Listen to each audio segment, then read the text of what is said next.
All right, folks, we are back here this Tuesday morning for another fantastic edition of our weekly workshop, Traders Talk. Great to have all of our students and members alike inside our live trading room. We have Joanna, we have Grant, Rod, Abdul, we have Alan, Eric, Brad, Ravina. Great to see Charles and Gary, who killed it on Tesla earlier. As happy as I am for my friends here inside our live trading room, got to tell you, I was a little jealous myself. Tesla flew this morning. So we'll have a chance to cover that at least. And then otherwise, great to have all of us back collectively on social media at Cyber Trading U on X, Twitter, Facebook, YouTube, etc. So, hey, first and foremost, folks, actually, just let me get that QR code popping up top on the left-hand side of your screen there. Just make sure that you scan that QR code at the end of this workshop if you're interested in joining our live trading room. Get the full rendition of this workshop and all of the previous recordings that we've done. But we have a trade in front of us here that looks like it is a powder keg ready to explode. This thing looks like it's about to rip and run right away here. This ANGH. When I say right away, obviously, as you could see here on the chart, we've been following this for a little bit, and it's not really right away. This thing has been more of a tease over the last hour and a half than anything. So, I just came off a coaching call with one of our students, and we were looking at this for a nice move. And we were patient enough to hold off on it. So I was very happy that it pulled back. I'm like, oh, okay, well, no harm, no foul.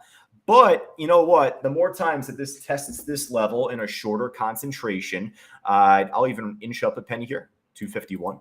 Because just before myself and my student Barbara, we saw a smaller little iceberg popping up out of nowhere at the price 251 on this trade for ANGH rather than 250. And just here is where we were thinking about it, and it failed. So we'll make that price 251. If this could blast over 251, or the more times it nips at it, we should be getting a much more decisive move or reaction than just a mere few pennies going up. And even this is, a little move or a little mid-sized move, 20 cents. That's nothing big. We're either going to see this crap the bed and completely fall off, or it's going to blow the roof off this 251 resistance. It's basically at this point in the day for this trade, because we saw it move up earlier in pre-market, held it, came back down. And from there, hey, our whole motto at Cyber Trading University is to follow the big money. So, of course, you want to wait for the break above that level. But the key is, like I said from the top, you want to have this test this level and nip and gnaw at it in a shorter concentration, in a shorter time frame. So from this level test to like this one, it was like an hour and a half that went by. So that's way too much time to just assume it's going to pop and run again. Oh, it's trending on up here. Well, and if it were to make a very unexpected blast over that level at that time, then I would expect resistance to become support. But obviously that didn't happen yet, and we're still waiting on this to retest. So, throughout this Traders Talk workshop, folks, hey, we're going to check back in on this ANGH trade. There's some news that came out on this company. I think they received like a $50 million investment or payment of some sort from a private company there, and led to a nice pop and drop at first. And with this moving on up during Traders Talk here, the beginning of it, I was hopeful to see a better pop. Again, we'll come back to this and kind of go through. Now, with that in mind, though, we have done really well across the morning, not just on this ANGH, but we've done well across the board. Like I said, a few of our students, like Gary, killed it on the Tesla stock. So let's jump to that action next, and then from there, we'll go through a couple different emails. Watch. Here we go. Maybe not so fast. Hold up. Trying one more time here. Watch. The second I turn over to Tesla, this thing's going to blow the roof off. So I don't want to get stuck watching this the whole time, but actually, as we're looking at this live right now, you may have seen it on level 3. It just popped up on Bookmap right now, too. You had to look at the 93,000 share iceberg that just showed up here at 244. So as far as now or never, come on, let's see it. Oh, man, if this breaks under this support level, then I would say more likely than not game over. But this just popped up right now. And you don't even need Bookmap to see this. This is, I believe, right on the NASDAQ here. It's on my matrix. It's on level 3. So at that, let's see what happens. Could this pop? All right. So again, on top of this and on top of Tesla that I want to jump to, for anyone that's new here for Traders Talk, this is a weekly workshop that we do every Tuesday morning. We have a good chance to break down trades just like these, but more so questions that were sent in from traders from earlier, from like overnight, from yesterday. I believe I have one from Hamza here, from David S., from David W. from Alan. I'll take a look at that in just a moment too. From Alan. Got one from Gary, but he was just telling me, backing on Tesla there. It's from 10:30 in the morning. Gary wrote me, so there we go, man. Good catch. And I'm going to read Gary's email there at the end too. But yeah, for right now, we'll just keep an eye on this for another minute, I reckon. Don't want the whole workshop to go by without this popping, right? But when you have a 96,000, 97,000 share order just popping out of nowhere like that, you got to keep an eye on this. Follow the big money, right? All right, I'll tell you, hey, really quick, for all of us collectively, if you're new to our social media channels here at Cyber Trading U, or if you're an enrolled student or member of Cyber Group already, I've mentioned this already, but yesterday actually, I was on Bookmap's YouTube channel. They do weekly webinars, daily webinars at that. But a long list of presenters. Fausto normally is on their end each and every month, and Fausto's away this week, so he gave me the keys to the castle there, and I did a nice webinar very similar to this with Bruce Pringle and the fine folks over at Bookmap. So definitely take a look at that too. Just go on YouTube, look up Bookmap, find their channel. It's like one of the last videos from yesterday, but very similar situation actually, where I was discussing a different trade. I took it off here, the CDIO. And out of nowhere, an iceberg order just popped up on the buy side. And it's like, okay, well, hey, it's almost like they're listening to me here. So give this another like 30 seconds to a minute. If it smashes below this order and actually breaks this support, then obviously we'll just move on. But I wanted to see a lot more exciting of a move than just this. So we'll come back, I reckon. I'm going to keep an eye on this, though. So I did want to talk about Tesla before that iceberg showed up. Obviously, Tesla, speaking of a powder keg, this thing broke out once again here today. It broke out last week to fill a gap on the daily chart right there. So it ended up making another big move up this morning. It goes to show you folks, like, and Fausto will obviously tell you this himself, and myself included here right now, but we're not perfect. We're not catching every trade at the bottom, selling every trade at the top. And I know that everyone here knows that inside our room, but let's take it a step further. I'm not catching every trade at the right time where I should be.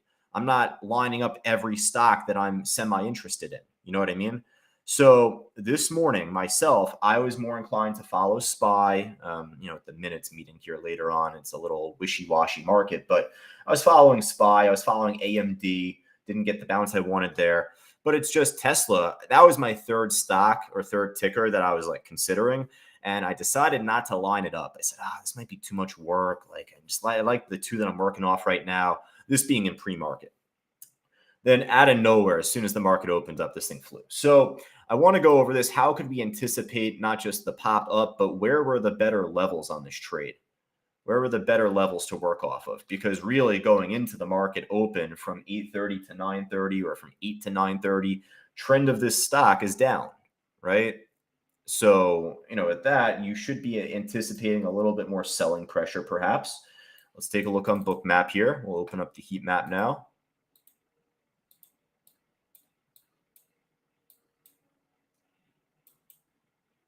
Okay, so for something this expensive, you can't just say dollar levels. That's kind of silly because you say that for a $20 stock, not a $240 stock. I would look to say every $5, if anything, to be a level.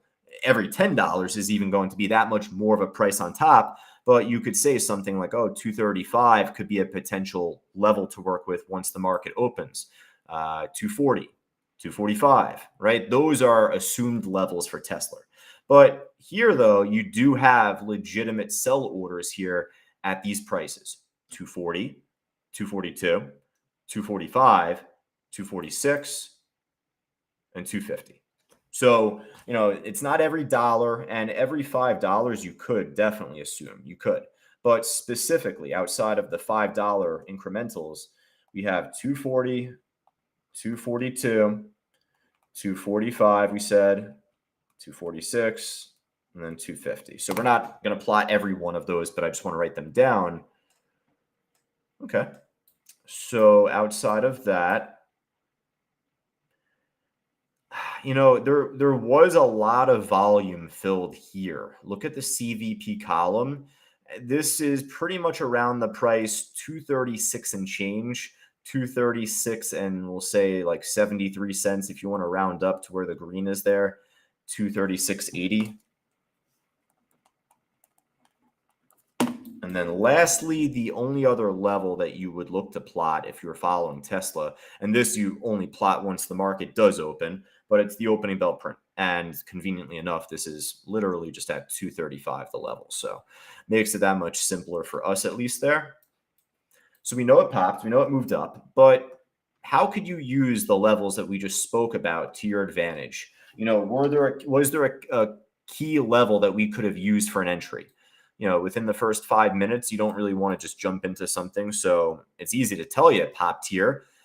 If I did have my level set here, I probably wouldn't be taking this trade, to just be very straightforward with you. As much as I would want to tell you, yeah, I would take it. Like, it's still 9:33. If we teach you in class the cyber clock, normally you wait till 9:35, maybe a minute or so after that, jump into something shortly from that point. So right here would have been a clean entry level, but it's still too early in terms of time for me. If it were to pull back there afterwards, that would have been, a nice support test. We have the 236.80 level that we said. That's from the CVP column from Bookmap. Basically right there. Well, it breaks above that price literally at 9:35, mind you. This is such a sharp pop, though, that the same thing is kind of said there as it was at 235. This is just on a rocket ship, no pun intended, with Elon.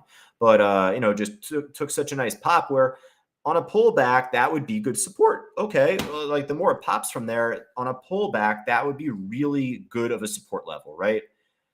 Doesn't do that in hindsight. So what gives? Where can we find our real level to work off of? The next level I had set was not until 240. So are we going to let it ride all the way up to 240 before we think about jumping in?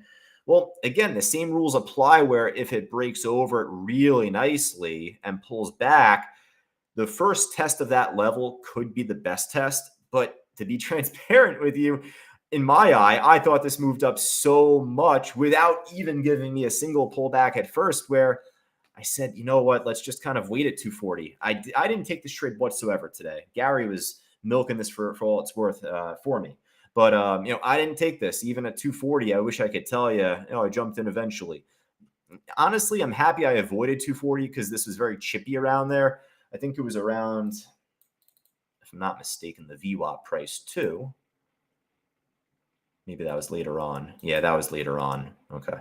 That was later on when it came back down to 240. But, right here at first test being the best test, that could be worth something. But I just thought that it popped so much without giving us really any inkling of a pullback that I wanted to wait here. And what happened was it dropped a little bit. It had a deeper shake. I said, okay, well, let's get more. I was thinking that it would pull down closer towards where we had a little structure here around 237 and change. Maybe like this little bump from CVP. VWAP kind of lining up right there too, around this time frame here. It just ended up bouncing back up, made higher lows. And I'm thinking here, well, maybe there's a chance the more it kind of holds into this without breaking lower from it, it could go. Obviously it does. But again, I didn't have like uber confidence to take that trade right there. I wanted more of the VWAP and more of a deeper pull. So, one thing that you could say here is that certainly your next level, 242, we had it from pre-market, actually, that iceberg early in the morning. Looks like it only got larger, 62,000 shares roughly there. The first test of this level, if we didn't get as deep of a pullback down anyway, I'm not too interested at this stage, but this is where I could tell you, much like what we thought we had at 240 here, the more times that it tests this level in a shorter concentration, in a shorter time frame, like our friend ANGH, there's a case to see this to try and make that better reactionary pop, right? So it took a few stabs at 242 and it kept going. It got the job done one more time, broke over and under. Okay, that's the first test. That's normal. You would probably expect for it to tank if it hasn't already, but it kept holding. And then one more test of it, just the next test. It's really just within a few minutes at that, couple minutes at that, it led to the breakout higher, right? So in short, that retest in a shorter concentration is what I look for if I'm looking for continuation. I was just more hands off here, though. And the SPY wasn't really going much of anywhere at the time. It was very rugged, flat. dropped off afterwards here. But with Tesla, I thought eventually it would kind of come back down to planet Earth, but it took a little bit longer for that to happen. And even here at the VWAP, this would have been a really interesting test right here as support. You got the job done over time, but it still took a few minutes. And now we're kind of heading into sideways, time of the day where things typically go flat or reverse and full. A lot of times we'll tend to see the SPY look to pull back a little bit. So not only that, we got the Fed minutes meeting at 2:00. So we'll see what comes later on this afternoon, see whatever they say. I don't think it's Powell speaking as much for this one. It might be the other Fed speakers out there. I think they have the minutes meeting, as they call it. All right, so that's basically Tesla. Unfortunately, it didn't really make as deep of a pullback as we wanted it to. You know what? Actually, if I want to poke at this for a second, I'm just going to play around. I might be incorrect with this. We'll just see. I have no idea. We'll find out. Obviously, we had a gap fill on the daily chart, but if we're looking back from the last few days of the last few days on the daily chart, I just want to see, is there any larger volume days that stood out?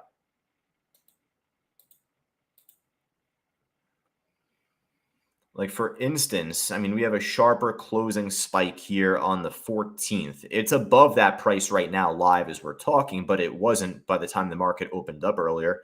That was on the 14th. That was from Tuesday last week.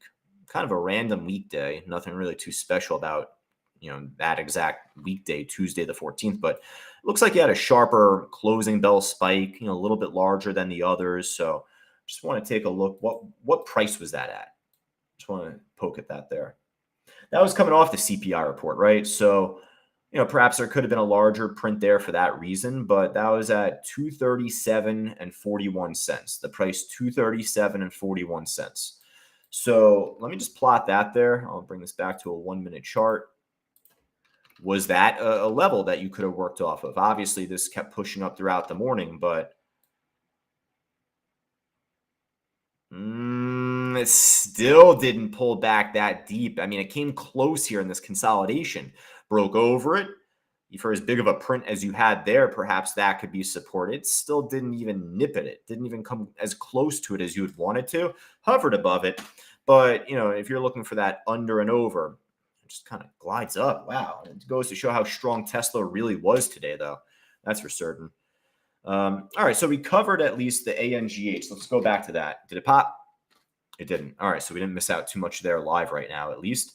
Looks like more of a rounded top here. So just turn back to that for the time being there, the ANGH, because, if it does make that move back up as I'm going through emails from students, then we'll definitely at least do an intermission, cut through.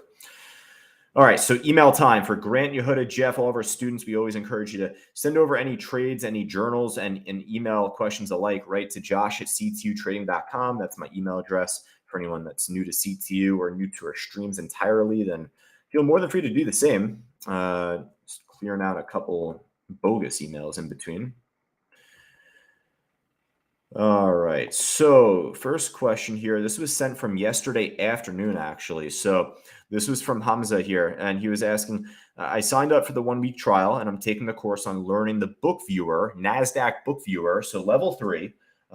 Just as a quick heads up before I continue, that is the program essentially on the right side of my screen here on my platform.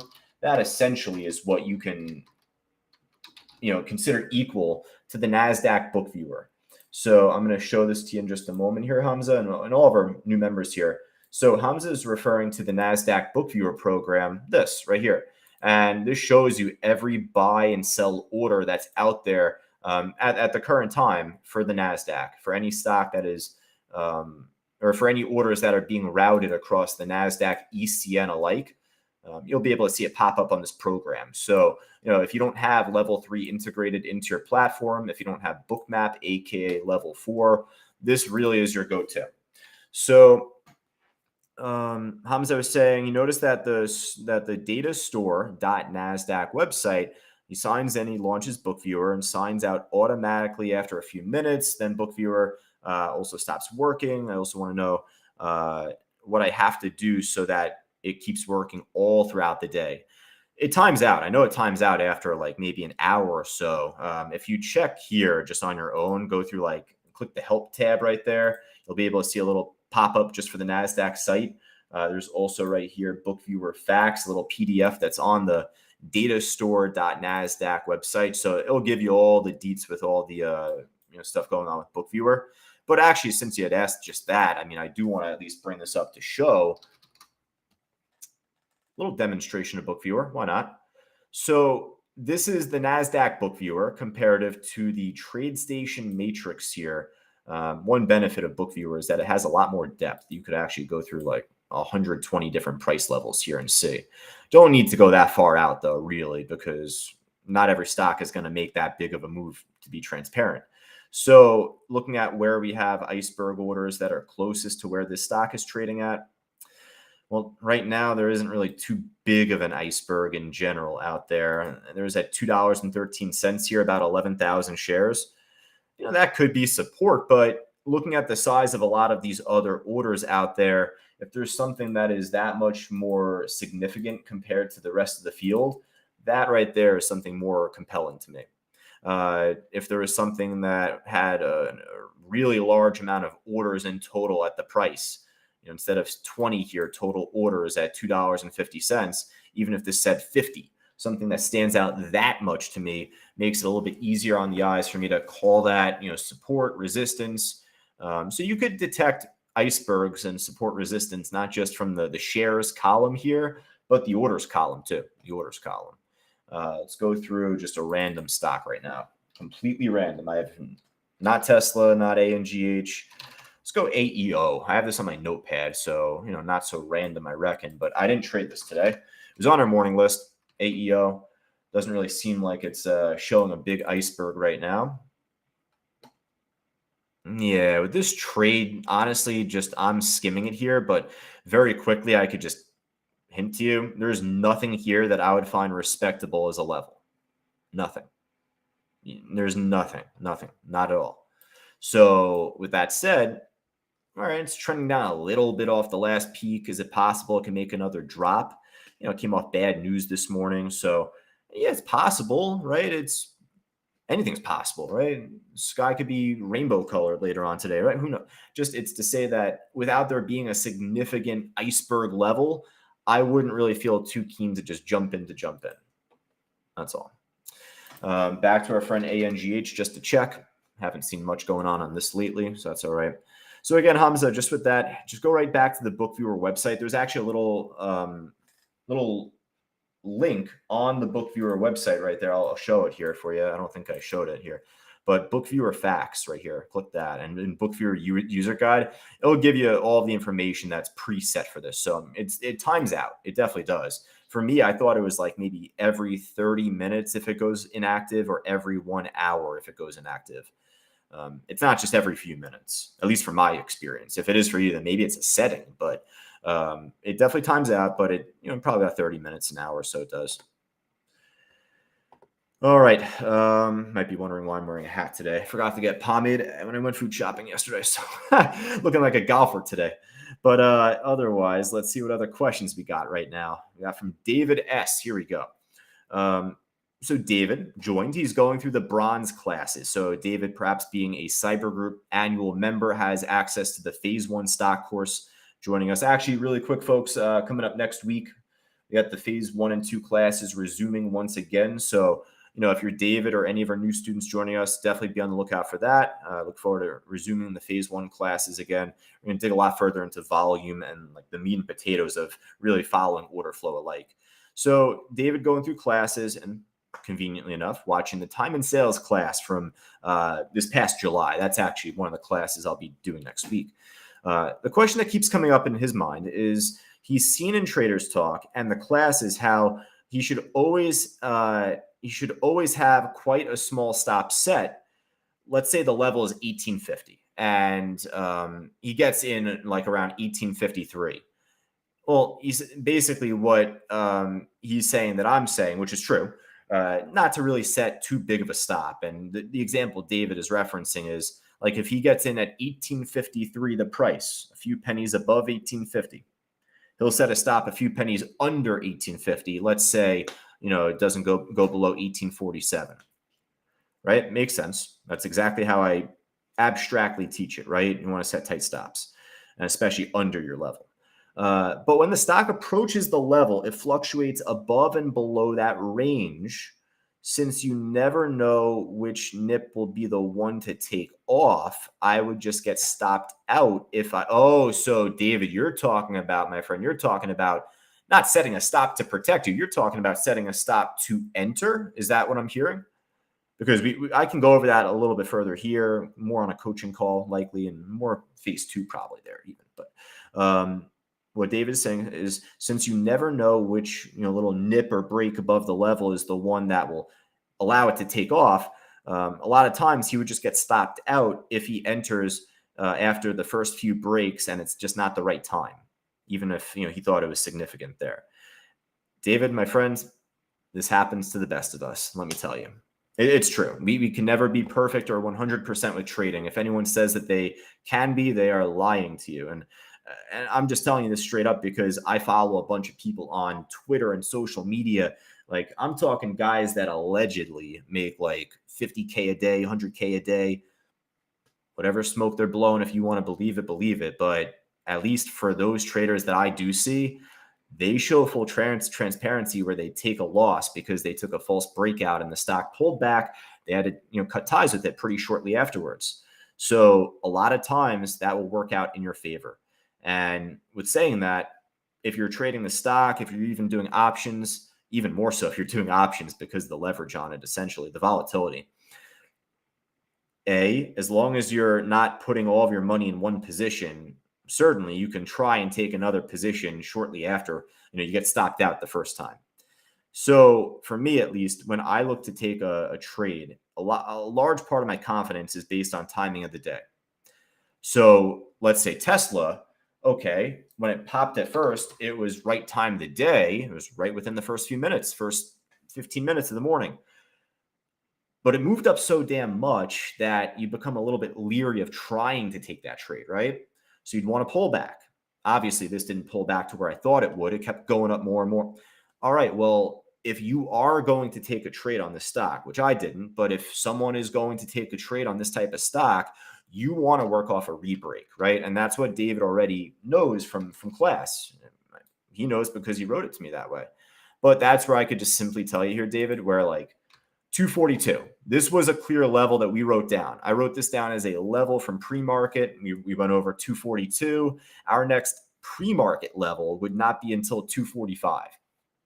So in theory, if we have a situation where we could anticipate a pop on Tesla here and it has the chance to make a 3-point move, sounds good to me.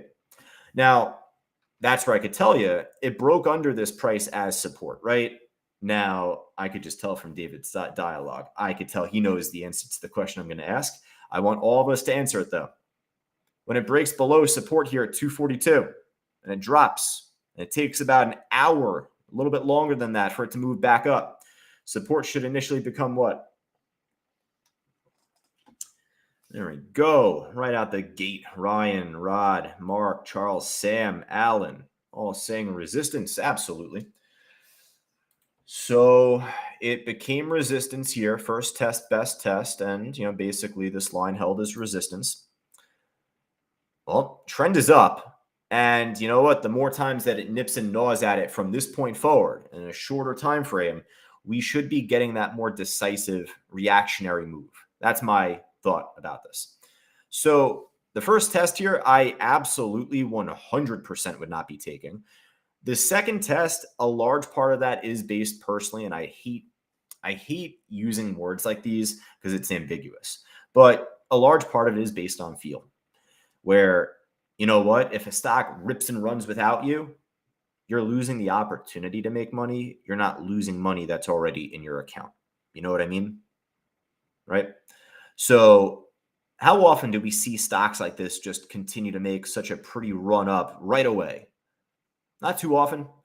Normally around 11:15, 11:30, 12 o'clock going forward, we typically see more shakes and pullbacks, false breakouts, lack of momentum. So that alone allows me to be more hesitant, even on like the next test here. Now, obviously, the more it nips and gnaws in a shorter time frame, I grow more and more confident. So that's where I will tell you here. Okay, let's just say if I jump in, let's say if I set a stop over 242, or let's say I set a stop order to buy this stock over 242. So it pops above it. And let's say it fills you right away. You got to make sure you set a pretty tight stop here, I feel. Because, hey, this was a significant price from pre-market. Our next support is not until 240. So if it snaps below this level here, it's not a guarantee it gets to 240, mind you. But I don't want to be held liable for a potential reversal. No guarantee it's going to look to continue right here, right now. Might take 3 hours for that to happen. I don't want to be pulling my hair out for 3 hours. So if I do decide to jump in on this trade, I think how David had mentioned it was using a stop order to actually buy the stock. You could do that, but you got to be prepared and have the level there for the taking. I don't always have time to set a stop to enter a stock, to jump in, because it might be too fast and I might just turn to it right when it's making the pop. I'll just use a regular old limit order. Let's just say right here, if you were to take this trade, if this is such a big level from pre-market, then we should be seeing a pretty good reaction off of it then, right? You know, we saw $1 or so move up earlier. This is a clean hold of resistance. This is a head fake where it didn't go anywhere at the time. So the more times that it's nipping that level, you should be getting that reaction, whether it's a complete head fake and it tanks after, or with trend, you're assuming obviously for that better move to be upward. So that's where I was saying, okay, trend at the time here is up. That helps the cause. So at least you can anticipate a potential better move here coming up. Now, the thing that's in its way here before getting to 245 is you have a new order that showed up at 243, about 75,000. So we're not going to be perfect here with figuring out the exact high of the day on this stock, folks. If the market pops coming up here, then rising tide could lift all boats. But otherwise here, 243 definitely needs to get tested soon. Because if 242 is such a big level, then let's see it make that better run up there. Even if it gets to 243 and then drops, at least that's somewhat of a start. If it just kind of crawls up here for about 30, 40 cents and then drops, that's to me just like another false breakout. That's like a red flag. So where I tell you about setting stop losses to like protect you, you got to make sure this holds above 242 for me here. If anything, maybe if you want to base like off previous little dip points, maybe you can go as low as 241.75 or 241.85 here is a little dip point there to hold as little support, but this is a good example. I mean, hey, first test, best test right here as resistance. The more times it nips and gnaws at it in a shorter time frame, you'd like to think that you can have potentially a much better move ahead. What's the closing print from the 15th here? That was a random weekday there, Wednesday. 242.84. Okay, so you know what? Yeah, there's going to be a little turbulence here coming up, and we hope that we could break right over this turbulence here, but it looks like the close price back from Wednesday last week, that's the highest close price from last week in full.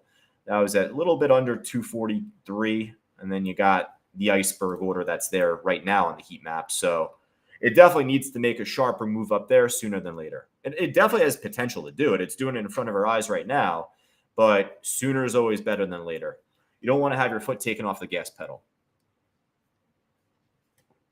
We made the little dad joke earlier when I did the morning meeting, but the difference between a stock and a car is that when you take your foot off the gas pedal when you're actually driving, car just coasts and then eventually stops. When you take your foot off the gas pedal for a stock, for an equity, it puts its foot on the gas pedal for you, shifts into reverse, and all of a sudden you're going 60, 70 miles per hour the other way. So let's see this try and go. But even here, we got to see it break over this resistance sooner than later. Nice move. Nice move. Let's go back to our friend ANGH. Did this pop? Nope. All right, that's good. Happy to miss that. All right, let's keep it moving. David asked if you have any follow-up questions with that, at least. If I didn't answer that question in full, please let me know.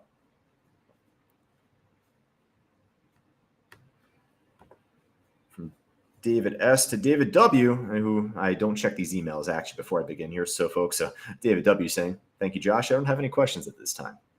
All right, keep moving. All right, I always get that every now and then. So this one is from Alan. So maybe not as much a question perhaps here. I'm just going to read it out loud. So just learning a lot from phase 2 in the student portal to prepare for successful trading. I love to hear that.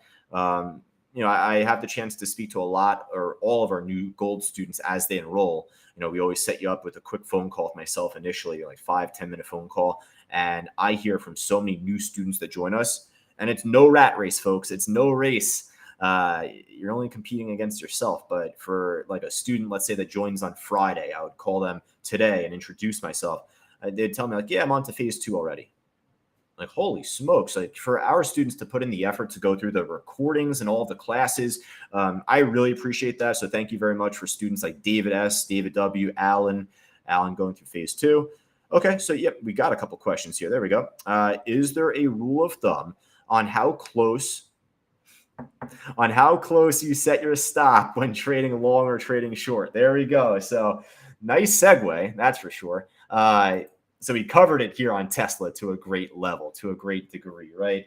Getting a bit of a pullback here, a bit of a dip here in the market right now. It looks like you want to set a pretty tight stop, price dependent. So for a more expensive stock, you're going to give yourself a little bit more slack.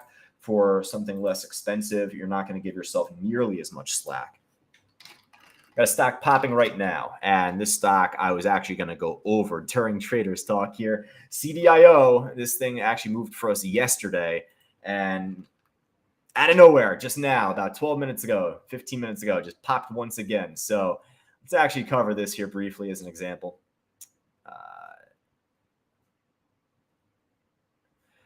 Point being, you want to set a pretty tight stop because when a stock breaks through a big level, again, I don't mean to sound like one of those wind-up dolls you pull from the back, but when a stock breaks through a big level, we should be getting a much more reactant move.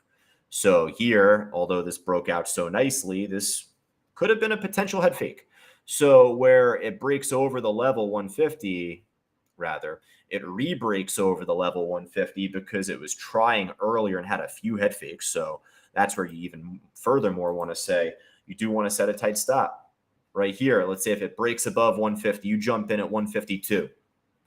I'd much rather get out at 148 here and really not have to worry and pull my hair and think about it. There could be other stocks making a better move here at the time. So I know it could be frustrating for new traders alike or traders that are new to Cyber Trading University, because if you're new to day trading, you might not be as accustomed to setting such a tight stop. But for the stocks we're trading at the times that we're trading them, we're trading them during high volatility. So the way that we teach it is if that's such a big level and we're risking the money to jump in and actually buy it, then much like Fausto calls it the 30-second rule, you got to see this thing pop. You got to see it rip and ride and really continue to go. Worst case scenario for me on a break like this is you'd want to see it hold over 150 just flawless. If it just kind of doesn't make that move at first, but just holds over 150 perfectly, that's not my cup of tea. Literally, as I'm sipping black tea actually out of this mug, it is not my cup of tea where you want to get that larger move sooner than later. So if it holds the level and then runs, I'll take it. This thing popped pretty nicely at first. It shook once or twice, but this didn't come down to 150. It eventually grinded on up. I wouldn't really call that flattening out as supported much. Been trying to make the switch from unhealthy energy drinks to black tea. Much cheaper and a healthier too. All right, so Alan actually had a second question actually here on top, so my apologies. I think he had a second question here. He says, those would be a couple of practices you can go over in your Traders Talk workshop today. So I think it was just in general, Alan was asking just in general with going long and with going short. It's the same concept, just inverse. Like if I'm going short on a stock and it breaks under a big level, I'm expecting a much steeper drop like AMD today.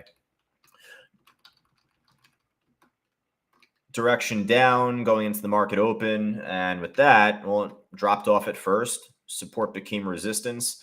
It pulled back and it broke back under big support here at 120.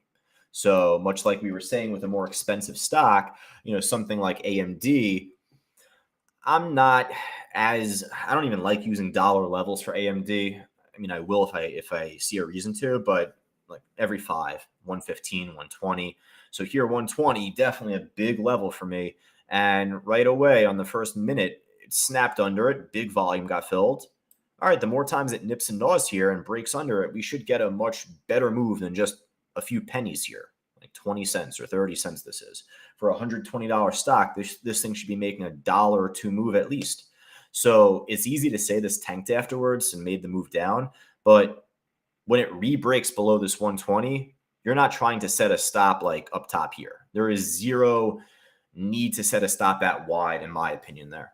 At that point, with it already testing that level and it's breaking it again, I could use a phrase here, not one of my catchphrases. I could use a phrase here, but it's rather blunt and not really meant for all ears here. It's just to say, let's see this make this move going down, or otherwise it's going to make another pop and then break out higher, and just there's no need to hold on to that.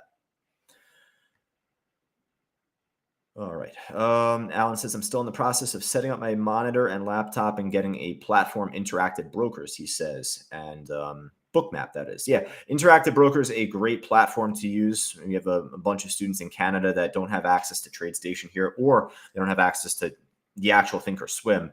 And Interactive Brokers is such a good platform, not just for anyone up north, but anyone alike. It's a great international platform. All right, so I had a question, I think, from Abdul on the chat board here. Just want to cut in between, going from top to bottom here really quick. So Abdul asking, is Bookviewer part of Bookmap? Nope. Bookviewer is right from the NASDAQ website. So I go over that in the phase 1 course, where this is like the bare minimum version of level 3. Like the matrix here, I already have integrated into my platform. So I use that because it's just easy. I have Bookmap, which is level 4. And if I have Bookmap here, then there really isn't much of a need in general for Bookviewer here. So for those that aren't using Bookmap, and if they don't have level 3 integrated in their platform, then this is a must. Then this is you absolutely need this then.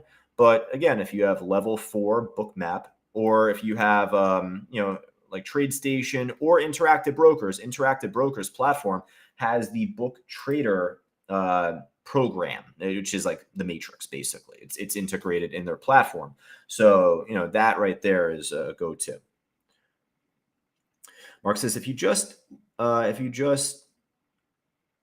hit go every 15 minutes or so on Bookviewer does not time out. Well, that's more of a manual thing though, right? So I think Hamza, one of our members, asking earlier, is like, why can't it just be left open like your platform is running over, like overnight or into the morning? So I understand, if you step away from your desk for like an hour or two and you still want to have it up, kind of a pain in the ass to go back to the NASDAQ website, try and go back, load it up again. Maybe the settings here readjust. You have to try and reformat all the column selection. That could take time from, trying to jump into a trade. Honestly. So I understand Hamza's question there. I think it's like 30 minutes or so and times out or so. All right. So folks, current time is 11:50. Let me just double check here across the board right now, just seeing if there's any questions alike on YouTube, Twitter, X alike. Let me check my spam folder right now. I said I was going to do that. Sometimes you get one or two that somehow land in there. Not today. That's good. All right, last one from Gary. He said this was not a question. He says, just letting you know I'm back in now and continuing the training. While he was away, he did make some good long-term trades. SPY at 414. Ooh, nice. And Gary had some long-term Tesla calls, March 15th expiration. So definitely doing good there. Yeah, pretty nice, Gary. Now, to at least add on top of that, Gary, and I'd made mention of this week after week now at this point, really beginning from like probably late August. And I was wrong with it at first. I'm not sitting here telling you I called the bottom. I'm definitely expecting a melt up in the market though. And we started to see it the last week and a half, 2 weeks. If you think that that's the end of it, I believe that there's a lot more from where that came from. So if you are more bullish, you don't need to be bullish. I'm not forcing anyone's hand, mind you. I'm just telling you my own thoughts. But myself, since I am bullish, I'm going to be looking for some more dip opportunities or breakout opportunities day to day. Not always going to be there at the right time or the right day to take the perfect move. So that's where you got to set tight stops. You're not always going to get the right day or the right breakout. Abdul saying I book map through Bruce and CTU, so I could have more than 2 trades select. I'm not sure what you mean there, Abdul, by have more than 2 trades selected. I just know that if you're saying if you have book map, then you're definitely set. If you have book map here, just like I have, then you're good. You're good to go. All right, so actually the CDIO, I was going to go over this a little bit further. This was the one that broke out from $1.50, I believe, from yesterday. It popped in the afternoon pretty nice. Looks like we had a ton of buying here at $2 green. So, it actually pulled back this morning there. This is a little bit of a 50-50 here and not too much of a surprise here for myself that it pulled back and it tanked. It broke below the opening print, also green. It broke below 2, where we had a lot of green buying from yesterday, and it tanked. I 1000% would expect support to turn into resistance here. So when this moved up and it broke over the VWAP, we weren't watching the stock at this very time right here, but I would not have expected as clean of a breakout here at this time. So I would have expected a lot more of a fight at $2, or at least for it to pull back and like Tesla, I see it pull back and try and become support. Well, now at this stage, let's just try and even see where the next level is. Not a whole lot in between the 2 level and 250. A lot of volume accruing here at 230-ish. So the more times it can nip and gnaw at 230, there's a chance for it to pop, but I'd still be a little reluctant here heading into like that garbage lunchtime of the day. And it's such a quick pop, though, that this thing had. Yeah, there isn't anything here that I could really use. There is nothing here to my advantage that I could really use. 220 maybe a potential volume level, but right now 230 is looking more like that price here. So right now, there isn't a whole lot that would lead me to say, is it going to make the move up to 250 definitely right now, or is it going to make a lower high and pull back down to 2 first? We'll figure that out soon enough. But I'd say 230 is starting to become a price level here that you got to keep your eyes on.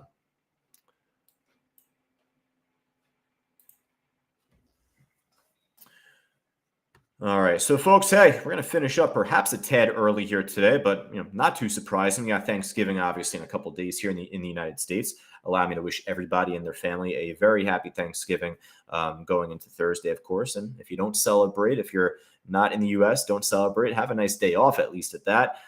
We got the market on a half day on Friday, so we'll be open. CTU here will be open in the morning. I believe that I'll be doing the morning meeting as usual, and we might do an afternoon meeting, very like a quick, small afternoon meeting with Rich at 12 o'clock. But markets will close Friday half day at 1 p.m. Eastern time. So just be in the know with that. Make sure that you're at all positions there before the weekend. You don't want to turn a day trade randomly into a swing, especially coming off a holiday week.